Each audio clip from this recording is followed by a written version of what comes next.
अज्ञानतिमिरान्धस्य ज्ञानाञ्जनाशलाकया चक्षुरुन्मिलितं येन तस्मै श्रीगुरुवे नमः। श्रीचैतन्यमनोभीष्टं स्थापितं येन भूतले स्वयं रूपा कदा मायं ददाति स्वपदान्तिकम्। वन्देऽहं श्रीगुरुं श्रीयुतापदकमलं श्रीगुरुं वैष्णवांश्च श्रीरूपं साग्रजातं सहगना रघुनाथान्वितं तं सजीवं साद्वैतं सावधूतं परिजनासाहितं कृष्ण चैतन्य देवं श्रीराधा कृष्ण पादान् सहगना ललिता श्री विशाखावितंश्च। हे कृष्णा करुणा सिंधु दीनबंधु जगत्पते गोपेशा गोपिका कांता राधा कांता नमोस्तुते। तप्त कांचन गौरांगी राधे वृंदावनेश्वरी वृषभानु सुते देवी प्रणमामि हरिप्रिये। वाञ्छकल्पतरुभ्यश्च कृपा सिन्धुभ्यैव च पतितानां पावनेभ्यो वैष्णवेभ्यो नमो नमः।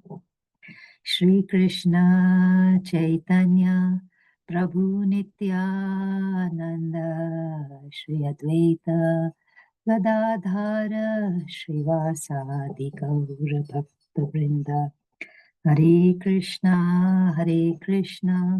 कृष्ण कृष्ण हरे हरे, हरे Ram Ram Ram Hare Hare. Hare Krishna, everybody. Thank you for joining in today. Hare Krishna, Mataji. Thank you for giving your precious time and joining today on this Saturday evening. We have the Diwali celebrations going on in our town. Last week we couldn't celebrate Diwali because our ex-Prime Minister passed on. But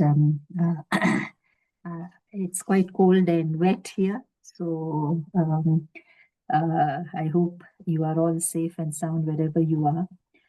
We are reading the Srimad Bhagavatam. We are on Canto 3, Chapter 7, and the text for today is text 19. So over to you, Mataji. Hare Krishna Mataji, thank you very much for giving me the opportunity to do the service. I am eternally grateful to all of you for giving me the service opportunity. And I start my service today by paying my obeisances, my humble obeisances to my Guruji. Without his mercy, I wouldn't have been able to do the service. My prayers to Radharani and Krishna and all their devotees, so that I'm able to say the things correctly. And if I do make any mistakes, please do correct me. So we are reading, as you mentioned, Mataji, we are reading Srimad Bhagavatam, Canto 3, Chapter 7, and verse number 19. So I will read the verse first. Om Namo Bhagavate Vasudevaya. Om Namo Bhagavate Vasudevaya. Om Namo Bhagavate Vasudevaya. Yat Sevaya Bhagavataha Kutastasya Madhu Tvishaha Ratirasu Bhavet Tivraha Padayor Vyasanardanaha. Translation: by serving the feet of the spiritual master, one is enabled to develop transcendental ecstasy in the service of the personality of Godhead, who is the unchangeable enemy of the Madhu demon, and whose service vanquishes one's material distresses. Purport: the association of a bona fide spiritual master like the sage Maitreya can be of absolute help in achieving transcendental attachment for the direct service of the Lord. The Lord is the enemy of the Madhu demon, or in other words, he is the enemy of the suffering of his pure devotee. The word rati rasa is significant in this verse. Service to the Lord is rendered in different transcendental mellows or relationships: neutral, active, friendly, parental, and conjugal. A living entity in the liberated position of transcendental service to the Lord becomes attracted to one of the above-mentioned mellows, and when one is engaged in transcendental loving service to the Lord, one's service attachment in the material world is automatically vanquished. As stated in Bhagavad Gita 2.59, Rasa Varjam Rasopi Asya Param Drishtva Nivartate. Hare Krishna. So, a beautiful verse again.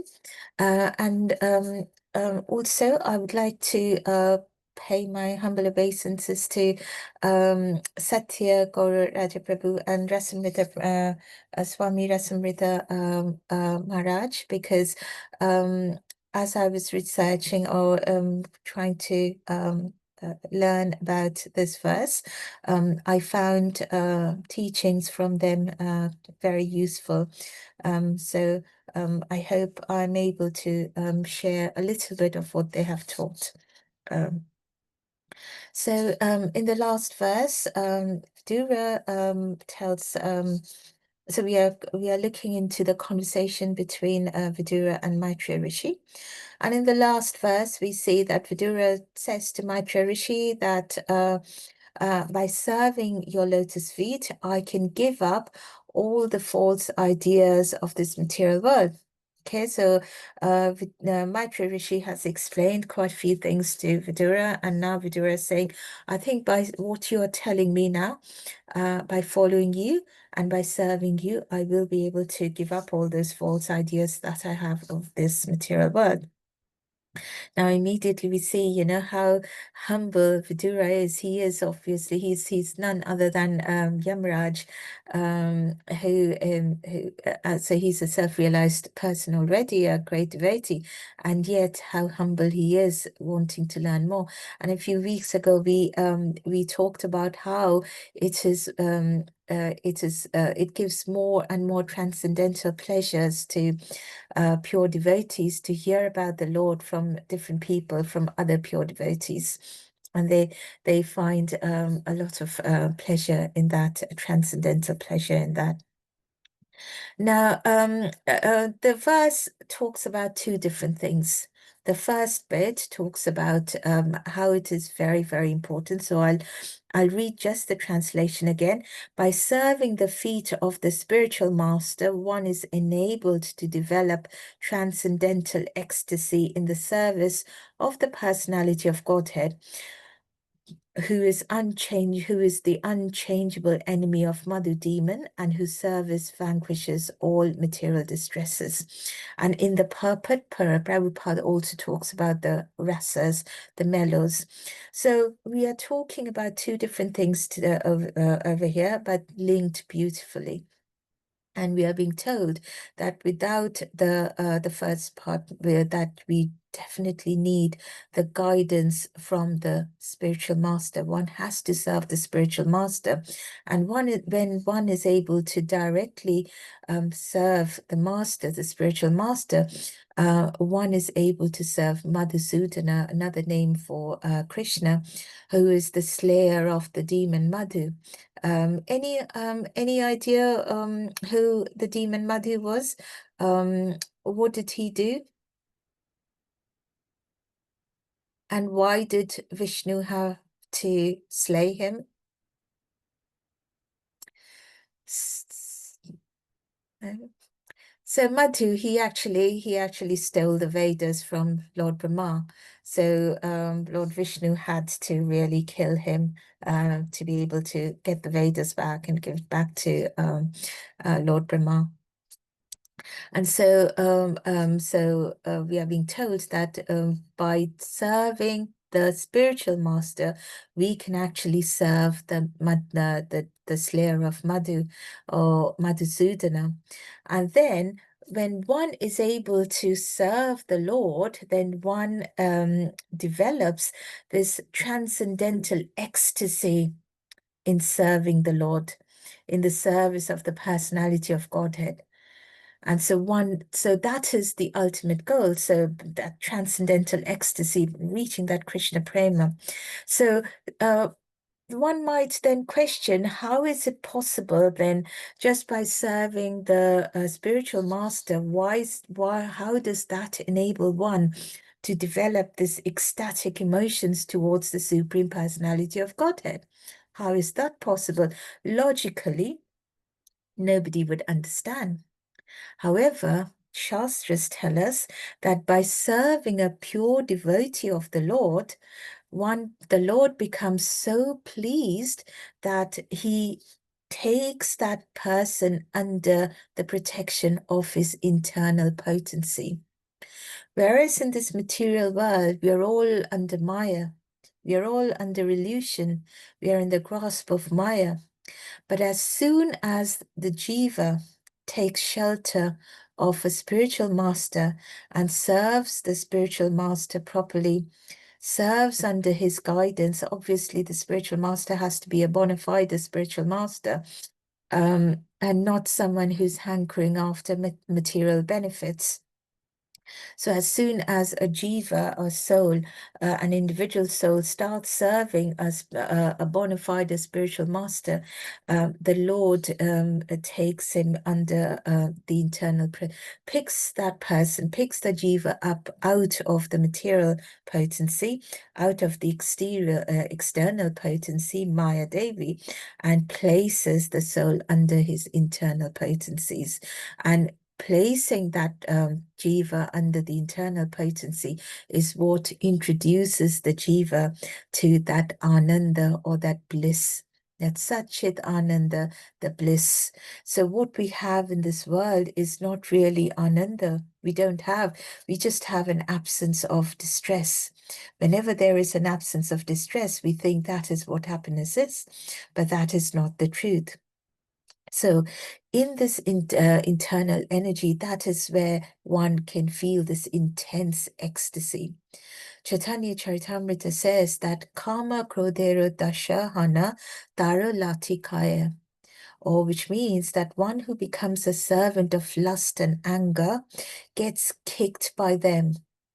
Pramita Jadi Sadhu Vaitapai, or if one, a conditioned soul, becomes the servant of lusty desires, and then when these are not fulfilled, he becomes a servant of anger and continues to be kicked by the external energy Maya. However, Pramite, wandering throughout the universe, he may by chance get the association of a devotee whose instructions and whose hymns might make him free from this external energy. And this external energy will just be free, free that jiva. And so the conditioned soul thus gets in touch with the devotional service of Lord Krishna by coming across this, the pure devotee. And in this way, they can approach nearer and nearer to the Lord. And so what Kaviraj Goswami is trying to explain through this example, and using the very, very strong word kicked by external energy Maya, we are told that we are being compared to, let's say, for example, it's a football. So we are covered with lusty desires in this material world. And so we continue to be kicked by two parties, just like football is kicked by two different teams. So on one side, there is karma, there's lust, and on the other side, there is krodha or anger. and we are constantly being kicked, coming under the material energy. We are constantly kicked by these two energy, one towards the other again. And so we are never out of it. The ball is, always in the field and always being kicked by karma and krodha. But unless and until we come across that pure devotee, we are not able, that football is not able to come out of that field. And we stays there constantly being kicked by external energy. But once we constantly are suffering in this material world, but we don't even realize, most of us, we just carry on with life. Although we are suffering, how many of us, we actually pause to think that, something is wrong. We are coming under Maya too much. We don't seek help. And we are told in the Shastras that it is absolutely by pure luck, pure chance, and mercy of the elevated devotees, simply by their mercy, that one gets the association of devotees and of a pure devotee. When one gets a guru, that's a lot of mercy from Radharani and Krishna, from Gaur Nitai, and ultimately the pure devotee who comes into our lives. And so they are the one who takes us towards Krishna Bhakti. So the purport refers to Bhagavad Gita, chapter 2, verse number 59. And I'll read that quickly. Vishaya vinivartante nira harasya dehina rasa varjam rasopi asya param drishtava nivartate. Which translates into, though the embodied soul may be restricted from sense enjoyment, the taste for sense object remains. But seizing such engagements by experiencing a higher taste, he is fixed in consciousness. So why does the purport mention this? So we are told about the spiritual master who introduces us to bhakti, and now it tells us what is it that the spiritual master does. And this verse in the Bhagavad Gita tells us what exactly the master does. Because this verse tells us that we are in this material world, that yes, coming into bhakti, the soul, maybe we are restricted from some sense enjoyment. We have 4 regulative principles: no gambling, no meat eating, no intoxication, and no illicit sex. So yes, under, the last week, we were talking about sadhana bhakti. So whilst doing our sadhana, we might restrict ourselves to all of these things. However, because for unlimited number of times we have been born into this material world, our souls are so conditioned that although a soul might cease to do all those things, and they're somewhat regulated coming into bhakti, they might still have the taste for that enjoyment. So people might have, you might see that people might give up meat eating, but they might have withdrawal symptoms. So they go back to meat eating again. Or they might, yes, I can't do this, but they still have that taste of doing something wrong, which will drag them towards the material energy. And so what the guru does is the guru gives us instructions so that we continue through by refining, by constant practice of bhakti. We refine our taste and we attach ourselves to that higher taste. We attach ourselves to Krishna. And because of that, automatically detachment happens from the material forces and the material things. And Krishna says that to Arjuna many a times in the Gita, that renunciation does not mean leaving everything that you have and going to the Himalayas. and, doing meditation. No, Arjuna, you have to do your duty. You cannot leave everything, because renunciation is not leaving your duties or leaving everything. Renunciation is detachment from the material practices and attaching oneself to Krishna practices. Or when you get the taste, when you get the higher taste, Prabhupada has a book, Higher Taste. When you get that higher taste, we wouldn't want to really go back to that lower taste again. Automatically, there will be detachment. So that is what really the spiritual master helps us. So unless one is transcendentally situated, it is not possible to cease from sense enjoyment. And one can be in that transcendental position only when guided properly by the spiritual master. Because this process of restriction from sense enjoyment just by rules and regulations is like Prabhupada says in that purport in the Bhagavad Gita, it is just like restricting a diseased person from certain types of eatables. So the patient, however, during the disease, the patient may not be able to take certain things, may not be able to eat it, but that does not automatically mean that the patient have lost taste for those things. It's just that they are diseased, so they are not able to eat it.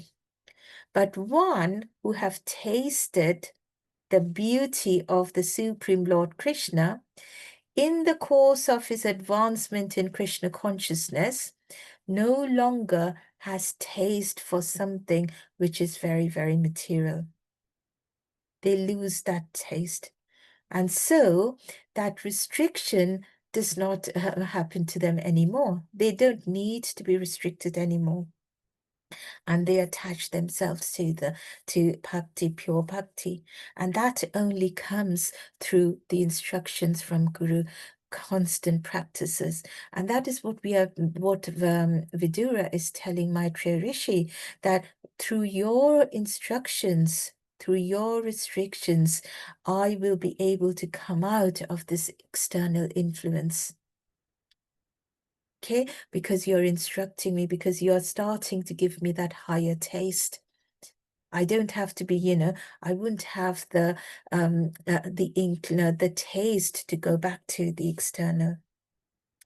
Now we had talked about, suffering, or rather, there's a slight indication of why is Vidura talking about this material taste and the higher taste.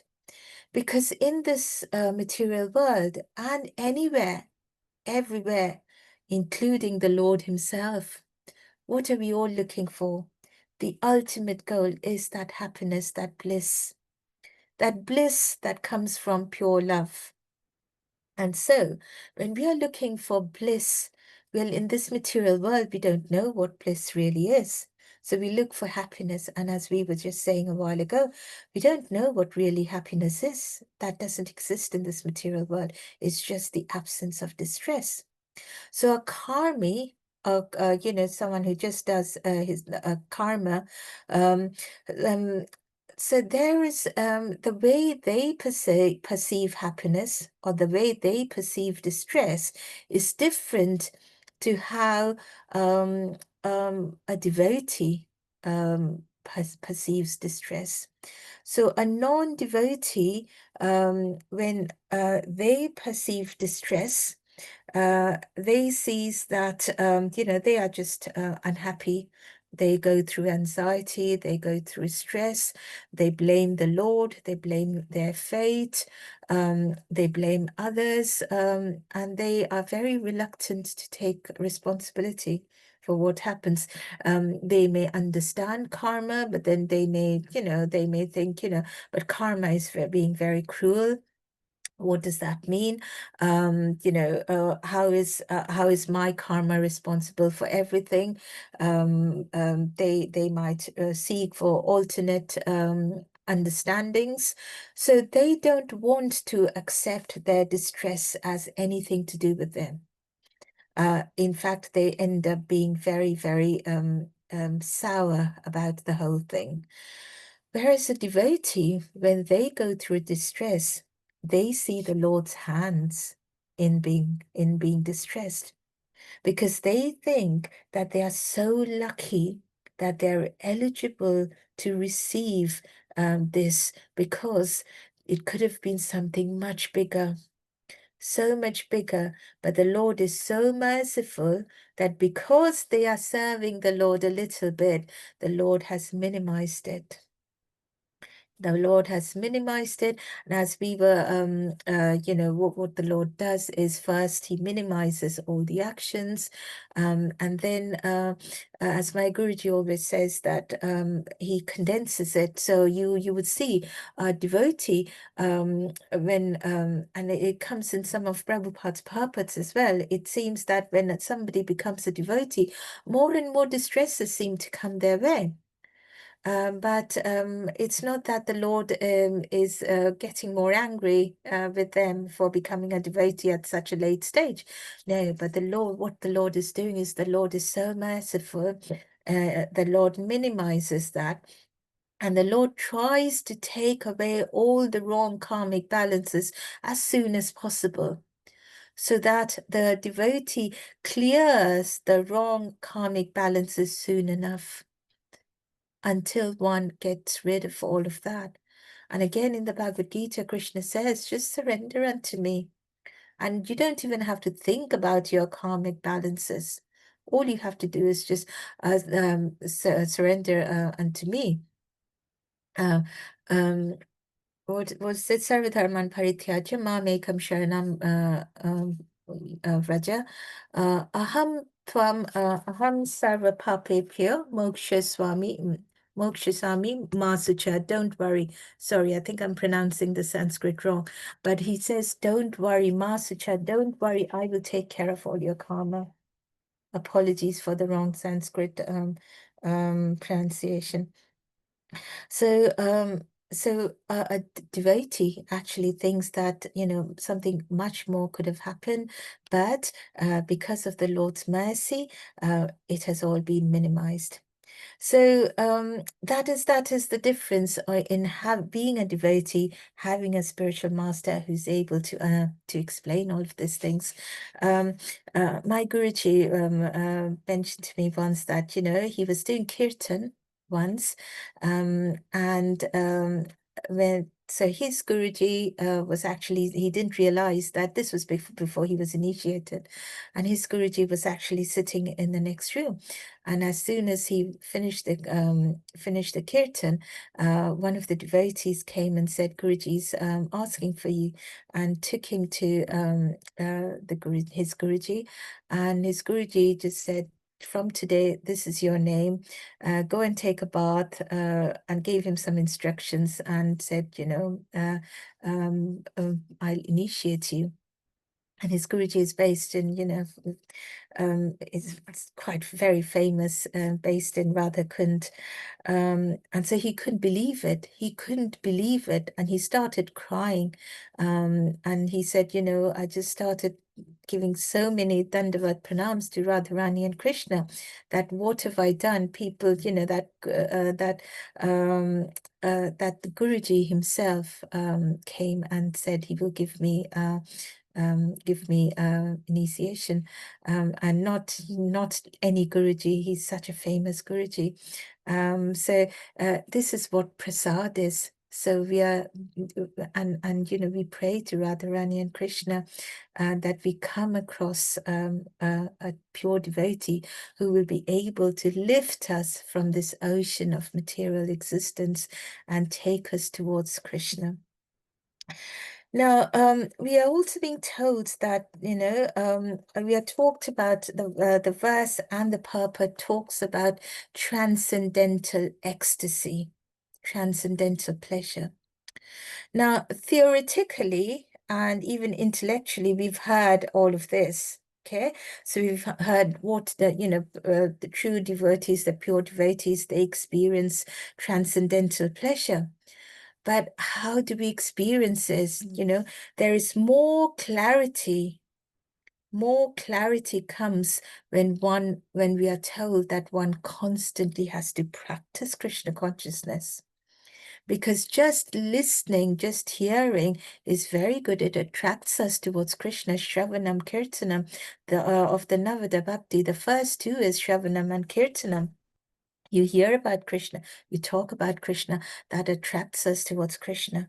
But it's the constant, it's practicing as well, that gives us a taste of that ecstasy. And slowly we understand that, that what we thought about happiness, it really isn't happiness.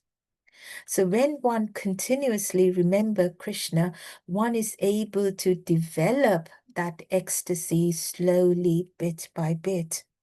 And so one is enabled to experience that by the mercy of the Guru, by the mercy of Krishna, so that one doesn't really have to only know about what transcendental ecstasy is just theoretically.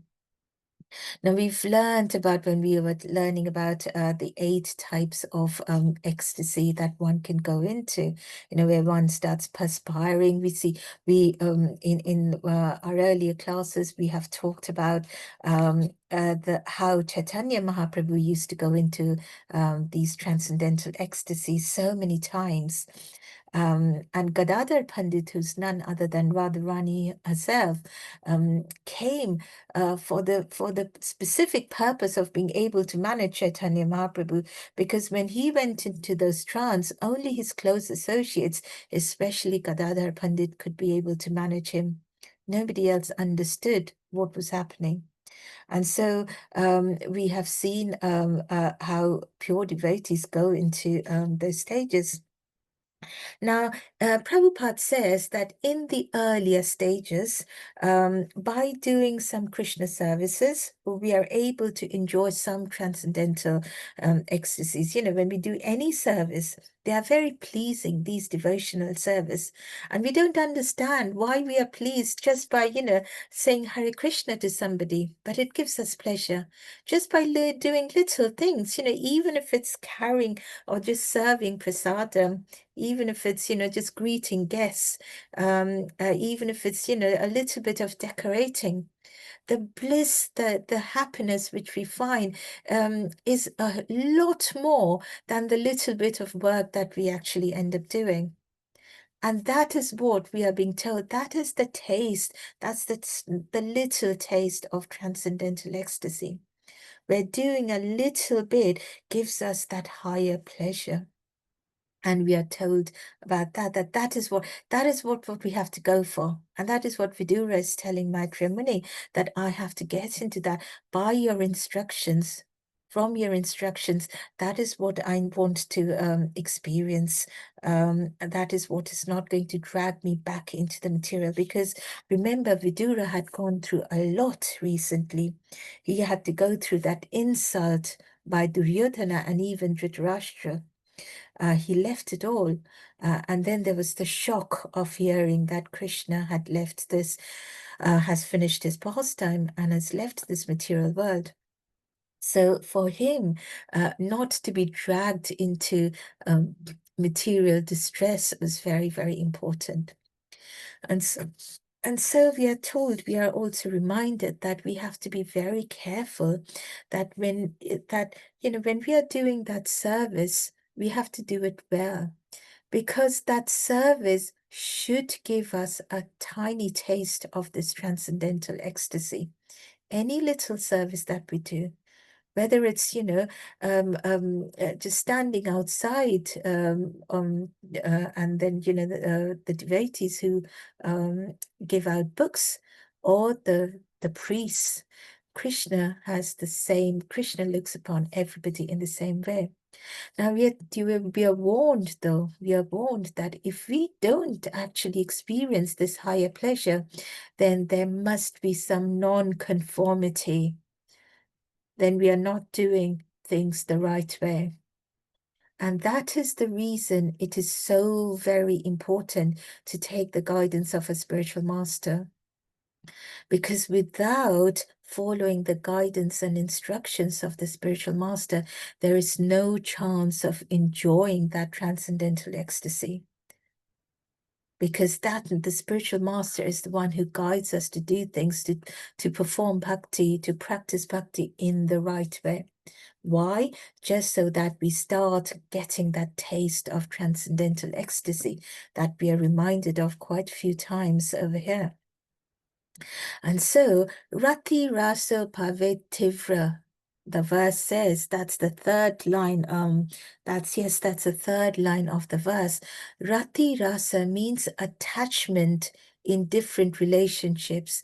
Bhavet means develops, and Tivra means highly ecstatic.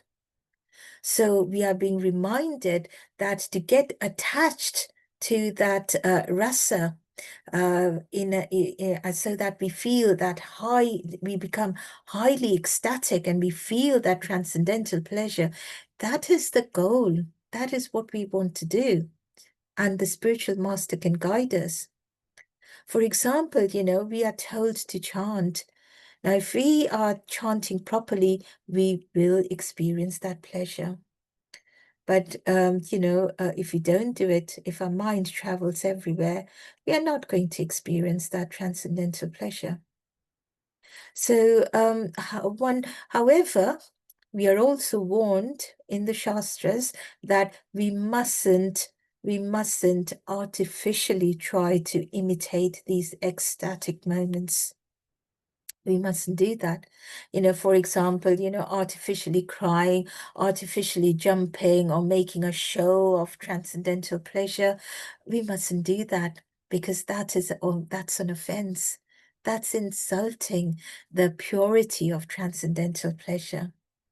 So any service that we do, even if it's a menial service, that automatically, if we do it according to the instructions given to us by our guru, we are very, very likely to experience, even if it is for a little bit and only a tiny spark, but we will be able to experience that transcendental pleasure, that ecstasy, which may be nowhere near what the true ecstasy feels like, but we will be able to get some bit of pleasure, which is very different to our material pleasures.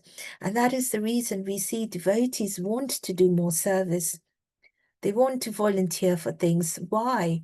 They want to give up, there is that constant attachment of wanting to do something. And why do we want to do that? Yes, to please Krishna and Radharani and their devotees. What do we get out of it? We get, we feel happy just by wanting to make Krishna and Radharani and their devotees happy. How do we get that happiness? Because that happiness is the taste of that transcendental happiness. And it gives us a taste of the true happiness that we are used to when we used to be in the spiritual world, where nothing really mattered, where the aham, which we had talked about earlier, the focus from the self goes to the focus on serving the lordships, the focus from making my own self happy and satisfying my own senses shifts from me to making Radharani and Krishna and their devotees happy. And that gives us more pleasure. And, as we say, even in the material terms, when we truly love someone, we get more happiness by making the person we love happy. We get more happiness in that. So when we are actually trying to make the Supreme Lord happy, who gives us everything, who loves us the most, and we are trying to give back a little of that, the Lord is so merciful that he starts giving us a bit of taste of that transcendental happiness and ecstasy. And we can only experience that if we are true to the instructions given to us by our guru. Now then the purport shifts into, just looking at time, into something else. And the purport talks about the different transcendental mellows or the relationships. And it mentions the 5 main mellows or the relationships of Shanta, Dasya, Sakya, Vatsalya, and Madhurya Rasa. Now, as the purport mentions, as the neutral, active, friendly, parental, and the conjugal rasas. Now, a living entity in the liberated position of transcendental service to the Lord becomes attracted to one of these rasas. So in our original position in the spiritual world, we are all engaged in one of these rasas. We have a permanent relationship with the Lord in one of those rasas. Obviously, we don't understand that now. When talking about the rasas, I'll mention a little bit about how Chaitanya Mahaprabhu talked about the rasas with Ramananda Raya. It's a very big topic, and so we've only got 15 minutes, so I'll only just literally just mention it because there isn't any time, and I don't think I'm qualified enough to actually discuss this topic at length. But when speaking to Ramananda Raya, Chaitanya Mahaprabhu discusses these 5 relationships. Now, in the 18th chapter of the Bhagavad Gita, Krishna says that when the soul is, when one is situated on the platform of the soul, that is when spiritual service or devotional service actually starts. Because unless and until one realizes I am the soul, devotional service cannot start. So actual devotional service only starts when one realizes I am the soul and not the body. So in their conversation, which is where Mahaprabhu actually gets all the answers, tries to ask Ramananda Raya questions upon questions, just because he wanted to glorify Ramananda Raya. And he asks Ramananda Raya, what is the ultimate goal of life? What is the perfection of life? And how can one achieve it? And through his answers, through Mahaprabhu probing him and egging him more and more and more and more, Ramananda Raya starts from saying the very basic of our Varnashram system, and he goes right up to, Krishna Prema and the love of Radharani and Krishna. And it's a long conversation and it goes in stages. And so after various answers, when, Mahaprabhu was not totally convinced, Ramananda Raya, after many answers, says, Prema Bhakti Sarva Satyasar. Prema Bhakti Sarva Satyasar. It teaches us that all spiritual practices and religious activities are meant to culminate in the attainment of Prema Bhakti. And the ecstatic love for God is the essence of all spiritual practices. Whatever we do, the ultimate goal is to get that ecstatic love for God. That ecstatic happiness, love for God, that's the essence of all spiritual practice. And this spiritual love is ahaituki apratihata. It's selfless, it's unconditional, and it prioritizes the happiness of the divine beloved above all else and above all things. So when ordinary devotional services practice performed sincerely and regularly, it can give us that ecstatic devotion. It can, it can go up and it can mature into ecstatic devotional service. But one has to go through that sadhana bhakti, which we talked about last week. One has to perform those sadhana. So, and last week we talked about sadhana bhakti and raganuga bhakti, which is more spontaneous. So sadhana bhakti is where one has to, practice devotional service out of faith, out of obedience, out of instructions. From the spiritual master, from the scriptures. Whereas Raganuga Bhakti is more spontaneous, where wanting to love the Lord, wanting to do something to give pleasure to the Lord is very, very spontaneous. And this process of ecstatic love for God, that's called the Raga Marga, that path. Marga means path, and Raga means the intense attachment. So devotion or devotional service that is rendered out of spontaneity and out of intense attachment to the Supreme Lord is that Raga Marg. And this is typically exemplified in the, in the devotees of Vrindavan. And so that is when Ramananda Raya talks more about Prema Bhakti. And then Ramananda talks about the different stages. And he says that in the Raga Marga Bhakti, what happens is, because it is all, it's very spontaneous, the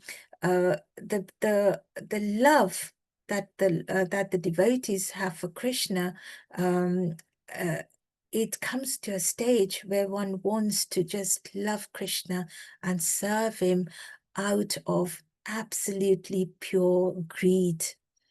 And I found that so very interesting. He says that when the spontaneity comes to such a stage that wanting to love Krishna, wanting to serve Krishna comes out of total pure greed. Now, if you think about greed in the material terms, it is a negative emotion. However, we've seen how we are told in the 15th chapter of the Bhagavad Gita, everything in this world is perverted, inverted. And in their purest form, even if it's jealousy or anger or greed, it comes all, that is all done where Krishna is at the center.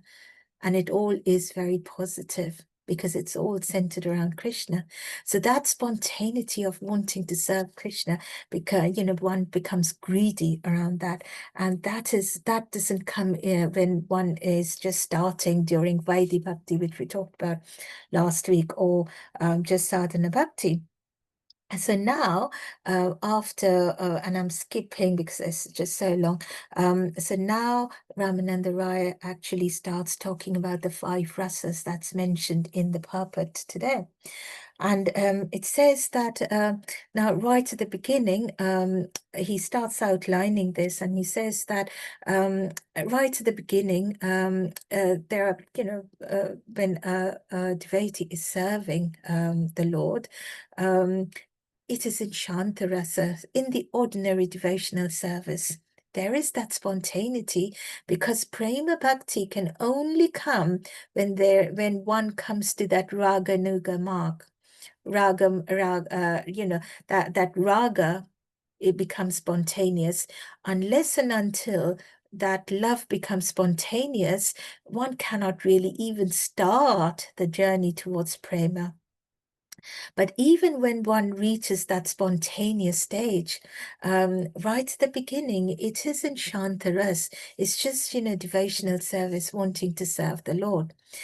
And so it is, there is a sense of neutrality in it, okay? The grasses in Vrindavan, they are serving the clothes of Krishna. Everything in the spiritual world is conscious. Everything is conscious. When the milk was, when Mother Yashoda was feeding baby Krishna from her breasts, the milk that was boiling on the fire, the milk just was so sad that it said, what's the point of me even living? And the milk just started overflowing and just wanted to give up its life. And that's the reason Mother Yashoda had to leave Krishna and quickly rush to save the milk. So everything is conscious, but there is that sense of neutrality. And so that is Shantaras. And so then there is the next stage is Dasyaras, where one is in the mood of serving the Lord as a servant. And there is a proper appreciation of the Lord's greatness. And so the personal service to the Lord comes only in wanting to just serve the Lord as the master, as we see in Hanuman. And then further on, when that is developed, there is Sakiras, or the feeling of considering the Lord as one's friend. And we see the Gopas in Vrindavan. Now in Dasiras, there is the feeling that the Lord is superior and I am the subordinate. But in the mood of fraternity or in the mood of friendship, the Sakyas, the devotees, they feel that they are equal to the Lord. So you see the Gopas, they would climb on Krishna's shoulders, they would fight with him about food, they would threaten him to quickly come out of the home, to play with him. And if he doesn't come out in time, they are just going to leave him and go away. And Krishna would be afraid that they are just going to leave him. Krishna, when they would eat together, they would bite something and then put that in Krishna's mouth, saying, "Oh, Krishna just tasted, this is good." So they think that they are all equal. They would fight, there would be tug of war. And even when Krishna, killed the demons, they would say, "Oh, that's not you. Your father is a great devotee of Lord Vishnu, so that's the reason, Vishnu empowered you to kill the demons." They just never thought that Krishna is anything better than them. So they have the feeling that they are equal to Krishna. And then comes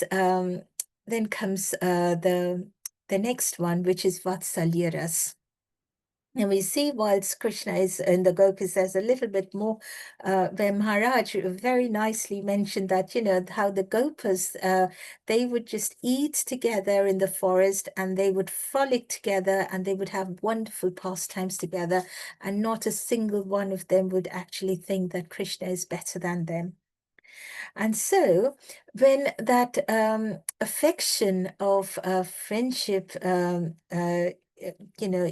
gets even more or increases, that develops into what is called the Vatsalya Ras, a paternal relationship. And that is where the devotee actually considers themselves to be better than Krishna. And Mother Yashoda and Nand Maharaj, the devotion of them, they would think that, their devotion, whereas in the Dasya Ras, the mood is that, I am subordinate to Krishna. In Vatsalya Ras, it feels that they are superior to Krishna and that Krishna is actually dependent on them. And if that, Mother Yashoda would think, "Oh, Krishna is my son, and, I have to look after him. Otherwise, if I don't look after him properly, the demons will come and, trouble him." She would tell Balaram many times that, "Please take care of your brother. The demons attack him, or make sure that he doesn't fall down or he'll be sick." So there is that sense that, one has to take care of Krishna and protect Krishna. And because they are better than Krishna, that is where Vatsalya Rasa, parental love, comes in. And then the ultimate one is conjugal love. One goes higher and deeper and comes to the platform of conjugal rasa or madhurya rasa, in which there is the complete intimacy. There is absolutely no inhibition at all between the devotees and Krishna. So Ramananda Raya speaks about Kanta Prema over here. Kanta Prema means Prema Bhakti in the conjugal mood. And we see of the examples of the gopis and ultimately, Radharani. Even Lakshmi, Mother Lakshmi, wasn't able to enter the Rasa Leela because there was that,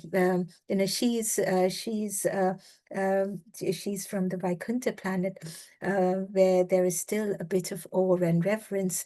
But when it comes to the conjugal love of Vrajabhumi, there is absolutely no inhibitions between Krishna and the devotees. And it's said that, it doesn't mean that, when one goes up from one rasa to another, the progress towards the other rasas, it actually carries the previous rasas.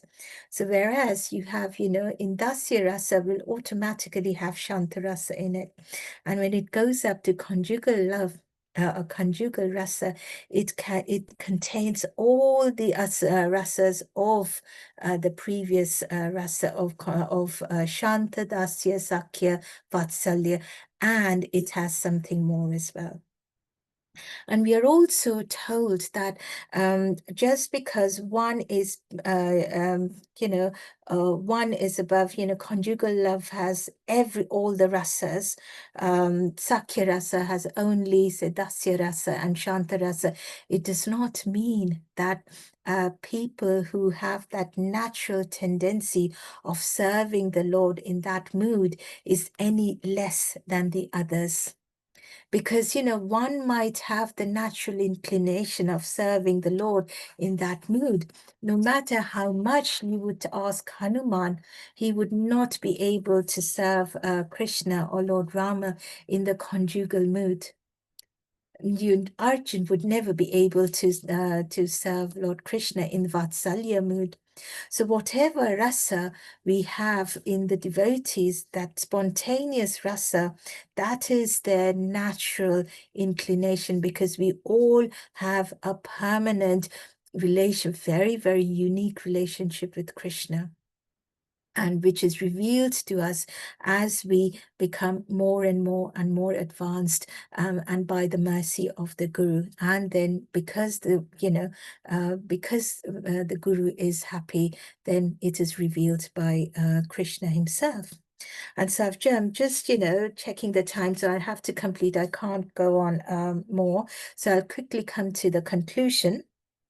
So we see in the conclusion, so what we are told over here is that we can only get into understanding what transcendental ecstasy is from the guidance of a bona fide guru who can take us away from the material darkness. Guru, what is the meaning of guru? Gu means darkness, and ru means someone who removes. So guru means someone who removes the darkness from our lives. And so when one is engaged in the transcendental loving service of the Lord, one's service attachment to this material world is automatically vanquished. And one gets the opportunity to serve the Lord in one of the lovely 5 rasas that has been mentioned over here. However, there's a caveat in that. We've been warned about that please, we mustn't make any offenses. Whilst chanting, there's always, what if the mobile phone rings? And then we get attracted to what's happening. And I can only speak for myself. I know I have to purify myself so much more, because there is these constant pull from the material energy. And so the process of how to become more attentive in serving the Lord throughout the day, without any gap, without any break, is what the Guru can advise us and guide us. And practicing that is what will give us more and more and more and more taste of that transcendental ecstasy. And I'll finish with what we all do in ISKCON.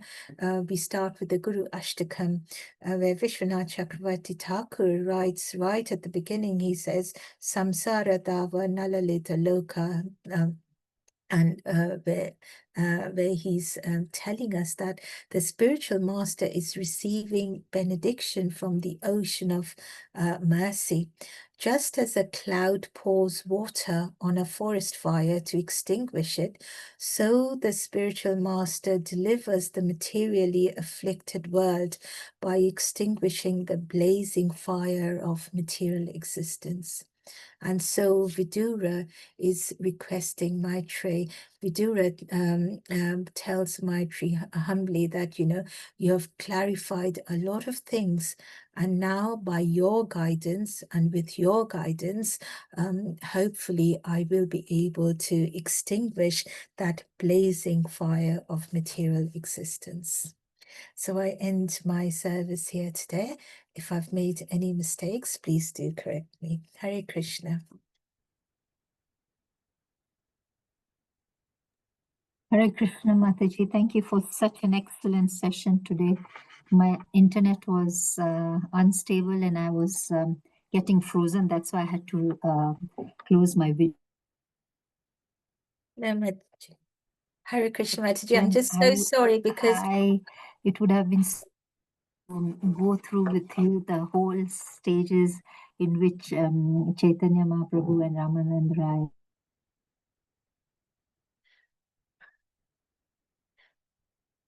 Hare Krishna Mataji, I'm just so sorry. I had to rush. It's to such get I to that. absolutely love that section, and I had to do that in 5 minutes or 7 minutes, and it's just an offense to do that because it's such a lovely. If if I do get an opportunity to do service again by Guru and Govinda's mercy, hopefully I'll be able to cover that a bit more in detail.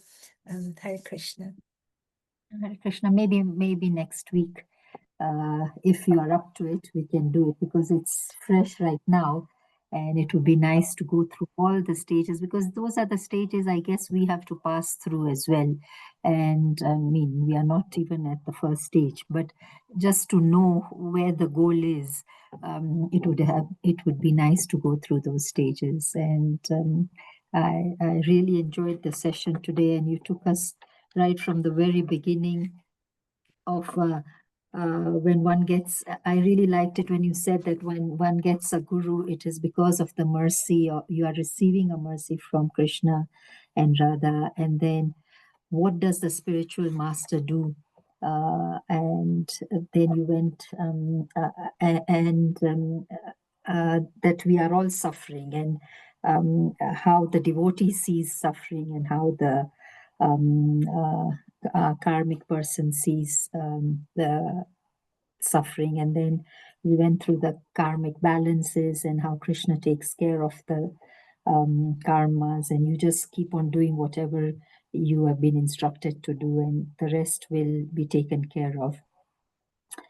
And all the transcendental ecstasy, that was beautifully explained. And now I guess, for me, the penny has dropped. Why do you feel so happy when you do a particular service, even if it is small? But you get rewarded by so much mercy and happiness and pleasure, and then it becomes addictive. Like you said, there is addiction in the material world and in the spiritual world, and then you get addicted to more and more and more of service, so that you get that high. And then the different transcendental mellows. So excellent session, really action packed. But I would really like to hear from you the conversation between Chaitanya Mahaprabhu and Ramanand Roy. Hare Krishna. Krishna Are there Mataji. any other questions or comments from the group? Sorry, my video, once I start the video, I get frozen. So I'm not switching on my video. Any questions or comments? I know we have exceeded our time. So if there are no questions or comments, can I request Eastern Prabhu kindly just end the session? I have summarized the session. So Hare Hare Krishna. Krishna. Please accept my humble obeisances. All glories to Srila Prabhupada. Thank you so much, Mataji, for the wonderful lecture today. Being the disappearance of Srila Prabhupada, it really inspired me personally. I felt so connected to the lecture today, and it's so informative, and I just don't know what to say to express how good I felt while listening to your lecture today. So I will invite each and every one of us to unmute and chant one round of the Hare Krishna Mahamantra in the glorification of our grace Panchali Kar Mataji for the wonderful lesson today. Hare Krishna, Hare Hare Krishna, Krishna, Hare Hare Krishna, Krishna, Krishna Krishna Krishna, Krishna, Hare Hare Hare, Hare, Hare Hare Rama, Rama, Hare Hare Rama, Rama, Rama Rama Rama, Rama Hare Rama, Hare. Hare Hare. Hare. Panchakalpatarubhyascha kripa sindhubhya cha Patitanam Kripanam Pavanebhyo Vaishnavyo Namo Vaishnavebhyo Namo Namaha. Namaha. Hare Hare Hare Rama Hare Rama Rama Rama Hare Hare. Grantaraj Srimad Bhagavatam ki Jai. Jai. Prabhupada ki Jai. Jai. Jai. Her Grace Panchali Kar Panchali Kar Mataji Mataji ki Jai. Jai. All Hare glories Krishna. to the assembled devotees. Hare Krishna, and we Hare seek the blessings of Krishna. Prabhupada on his special on his appearance day, so that by his mercy we are able to serve him and our gurus and Radharani and Krishna at all times continuously. Jai, Jai. Jai. Hare Krishna. Thank you, Mataji. Hare Thank you for Krishna. this class. Thank you. Thank you. Hare Krishna. Thank you so much. Hare Krishna. Hare Krishna. Excellent class today.